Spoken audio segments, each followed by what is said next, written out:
Team India cricket లో రోహిత్ శర్మ గురించి ప్రత్యేకంగా చెప్పనక్కర్లేదు. ఓపెనర్ గా అనేక రికార్డులు సృష్టించాడు. ఇక కెప్టెన్ గా కూడా టీ20 ప్రపంచ కప్ అలాగే ఛాంపియన్షిప్ ట్రోఫీ అందించాడు. ఈ క్రమంలో 2024 టీ20 ప్రపంచ కప్ గెలిచిన తర్వాత రోహిత్ శర్మ టీ20 క్రికెట్ నుంచి రిటైర్ అయ్యాడు. అయితే ఫార్మాట్ ఏదైనా కూడా ఒకే విధంగా ఆడేవాడు.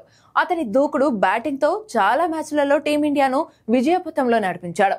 అయితే రోహిత్ టీ20 ఫార్మాట్ నుంచి రిటైర్ అయి 1 సంవత్సరం అయినప్పటికీ ఈ ఫార్మాట్ లో అత్యధిక పరుగులు చేసిన ఆటగాడిగా ఇంకా మొదటి స్థానంలోనే కొనసాగుతున్నాడు. అవును, రోహిత్ రిటైర్ అయ్యి ఏడాది అయింది. కానీ టీ20లో అత్యధిక పరుగులు చేసిన ఆటగాడిగా రోహిత్ శర్మ అగ్రస్థానంలో ఉన్నాడు. 149 మ్యాచ్ల్లో 32 సగటుతో పాటు 141 స్ట్రైక్ రేట్ తో 4231 పరుగులు చేశాడు. ఇక రోహిత్ అత్యుత్తమ స్కోర్ 121 పరుగులు చేసి నాట్అవుట్ గా ఉన్నాడు. ఇక ఈ ఫార్మాట్ లో రెండవ అత్యధిక పరుగులు సాధించిన ఆటగాడుగా పాకిస్తాన్ స్టార్ బాబర్ ఆజమ్ నిలిచాడు. అతను 128 మ్యాచ్ల్లో 39.83 సగటుతో పాటు 129 స్ట్రైక్ రేట్ తో 4223 పరుగులు చేశాడు. అయితే బాబర్ రోహిత్ కంటే 8 పరుగుల దూరంలో మాత్రమే ఉన్నాడు. అయినా కానీ రోహిత్ ని అధిగమించడం కష్టమే అనిపిస్తుంది.